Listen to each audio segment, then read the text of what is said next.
আজকে বাংলাদেশে যে ঘটনা ঘটতেছে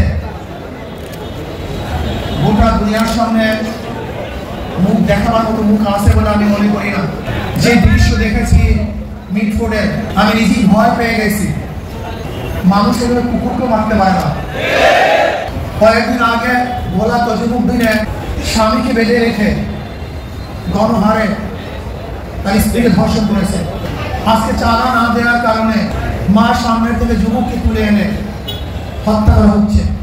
রাজনীতি করা উচিত ছিল, উদ্দেশ্য ছিল মানুষের শান্তি দেয়া, মানুষকে মুক্তি দেয়া, মানুষের নিরাপত্তা প্রদান করা, মানুষের সাহায্য সহযোগিতা করা। অথচ আমরা রাজনীতি নামে কি করতেছি?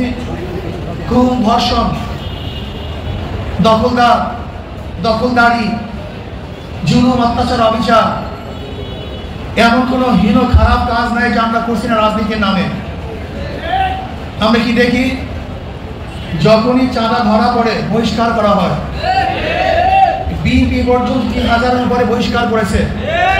কিন্তু আমি সাংবাদিক বন্ধুদেরকে প্রশ্ন করতে চাই, আমি জনগণের কাছে প্রশ্ন রাখতে চাই, এই বহিষ্কারই কি তাদের চাঁদা ফিরছে, দখলদারি ফিরছে, খুন ফিরছে? তার মানে বহিষ্কার কিছু না, আইওয়াস, লোক দেখানোর নিয়ম। তারা কি বলে? ব্যক্তি দোষ করলে দল সেই দোষের দায় দায়িত্ব গ্রহণ করবে না। আমি মনে করি আওয়ামী লীগ, বিএনপি দুর্নীতি ফ্যাক্টরি, খুনের ফ্যাক্টরি। আপনাকে কারা হত্যা করেছিল? যে ছাত্রগুলি হত্যা করেছিল তারা মেধাবী ছাত্র বাংলাদেশের, কিন্তু এই ফ্যাক্টরিতে যাওয়ার পরে তারা খুনি হয়েছে। আজকে হাজার মেধাবীরা এই আওয়ামী লীগ, বিএনপি করার কারণে ওরা ধর্ষক হয়েছে, চাঁদাবাজ হয়েছে। এই দলগুলি এমন এক ফ্যাক্টরি, যদি ফেরেশতাও সেখানে ঢুকে আজাদি হয়ে বের হবে। সব মানুষগুলি ঢুকলে চোর হয়ে বের হবে। যাদের হাতে রক্ত ছিল না, এই আওয়ামী লীগ, বিএনপি করার পরে তাদের হাতের মধ্যে রক্তে রঞ্জিত হবে। যারা কোনো মেয়েদের দিকে তাকাবো না, এই দলগুলি করার পরে তারাই ধর্ষক হবে, জালেম হবে, অত্যাচারী হবে, তারাই টাকা পাচার করবে। এমন কোনো জায়গা নাই যেখানে চুরি হচ্ছে না, ডাকাতি হচ্ছে না, দখলদারি হচ্ছে না, চাঁদাবাজি হচ্ছে না। এই বরিশালে এমন কোনো স্টার দেখাতে পারবেন না যেখানে চাঁদাবাজি নেই। আমরা যা দেখছি চাঁদাবাজি যেগুলো আসছে, আপনারা জানেন মিটফোর্ডে খুন হয়েছিল বুধবার, কিন্তু আপনারা যে সাংবাদিক, আমরা দুঃখিত, লজ্জিত। সবাই বিলেট মরে গেছে, বিলেট বলতে কিচ্ছু নাই। কোন সাংবাদিক এই ঘটনা প্রকাশ করতে পারে নাই, অথচ সবার মাঝে এই ঘটনা ঘটছিল। নাই একজন বাংলাদেশের সাংবাদিকের খবর প্রকাশ করার মতো, নাই একজন পুলিশ কেস গ্রহণ করার মতো। আজকে এই মামলার যে বাদী, একজন মহিলা তার সন্তান হেরেছে, এই যে তার সন্তান, সহজ মামলা, এই বাদীর ছেলে তার নিজের মুখে শোনেন মামলা দেওয়া হয়েছে, পুলিশ মামলা গ্রহণ করে নাই, পুলিশ তার মামলা গ্রহণ করে নাই। আজকে পুলিশ ভিন্ন খাতে এই মামলাকে নেওয়ার জন্য ষড়যন্ত্র শুরু করছে। সব জায়গায় চাঁদাবাজি, শরিয়াতপুর বাস সব বন্ধ, সোনাবাসকে তাদের বহিষ্কার করা হয়েছে। অথচ আজকে আপনারা দেখেছেন 20 মিনিটে সাংবাদিক সম্মেলনে ঊর্ধ্বতন কর্মকর্তাদের কাছে বারবার জানানো হয়েছে, কিন্তু না, যতক্ষণ পর্যন্ত সব জায়গায় প্রচার না হয়েছে ততদিন পর্যন্ত বহিষ্কার করা হয় নাই। চাঁদা নিলে পুরস্কার, ধরা পড়লে বহিষ্কার,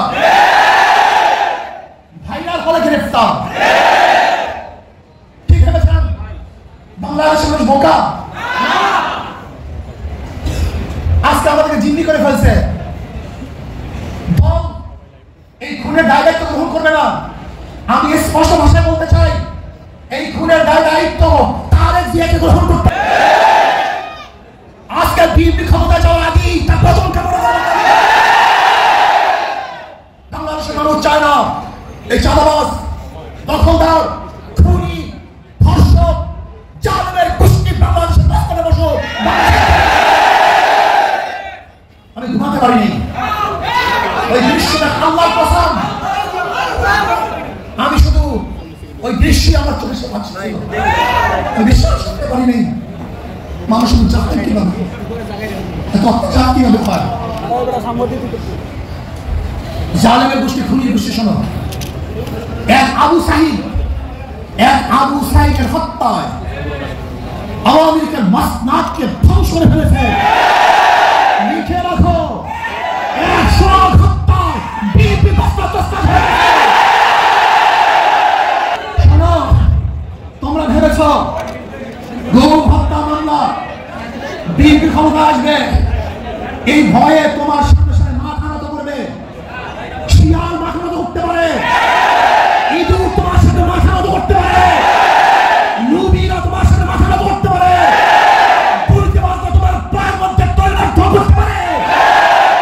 অবৈধ ক্ষমতা যারা স্বপ্ন দেখে তারা তোমার সামনে গিয়ে মাথা নত করতে পারে, কিন্তু বাঘ তোমার সাথে মাথা নত করবে না, তোমার সাথে দুর্বল হবে না। আদর্শবান ব্যক্তিরা তোমাকে কোনো অবস্থায় পছন্দ করবে না। আমি মানুষের বিবেক দেখছি, এই ঘটনা ঘটাবার পরেও বিবেকবান মানুষ যারা নিজেদেরকে শিক্ষিত দাবি করে, ওরা কিভাবে বিদ্যা অমৃত করে আমার বুঝে আসে না। ওরা শিক্ষিত নয়, ওরা জ্ঞান পাপী। জ্ঞান পাপী ছাড়া এই দুর্নীতিবাজ ধর্ষক খুনিদের সাথে কোনো মানুষের সম্পর্ক থাকতে পারে না। আমি মনে করি এই আওয়ামী লীগ বিএনপি যারা করে তারা সবাই ধর্ষকের সমর্থক।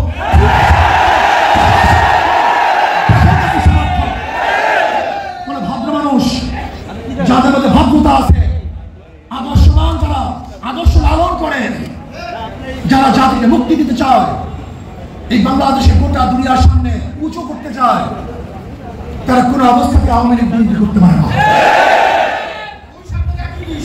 আজকে আমার বিবেক খারাপ হয়ে গেছে। যারা সাংবাদিক তারা বিবেক খারাপ,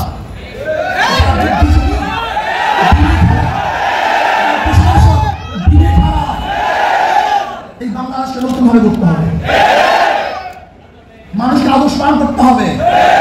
আমাদের উপায় নেই, পৌঁছে গেছি আমরা দুর্গন্ধযুক্ত, আমরা নষ্ট।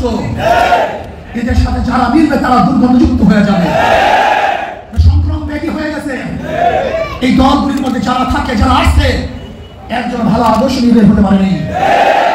আমার যুবক বন্ধুকে বলবো, আদর্শবান হও, নীতিবান হও।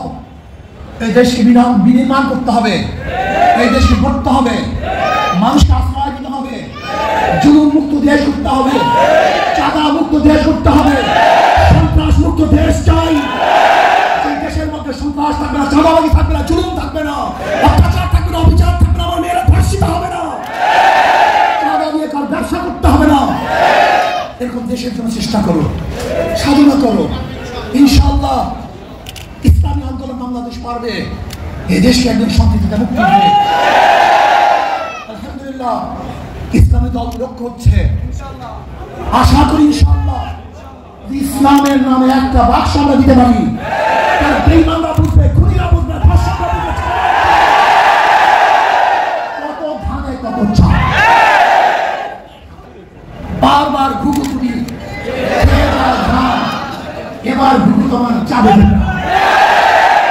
বারবার বাংলাদেশের মানুষকে ধোঁকা দিয়েছ, 9-6 বুঝিয়ে ভোট গ্রহণ করেছ, বাংলাদেশ সচেতন হয়েছে, চাঁদাবাজদের প্রাণ মানুষ ভোট দিবে না।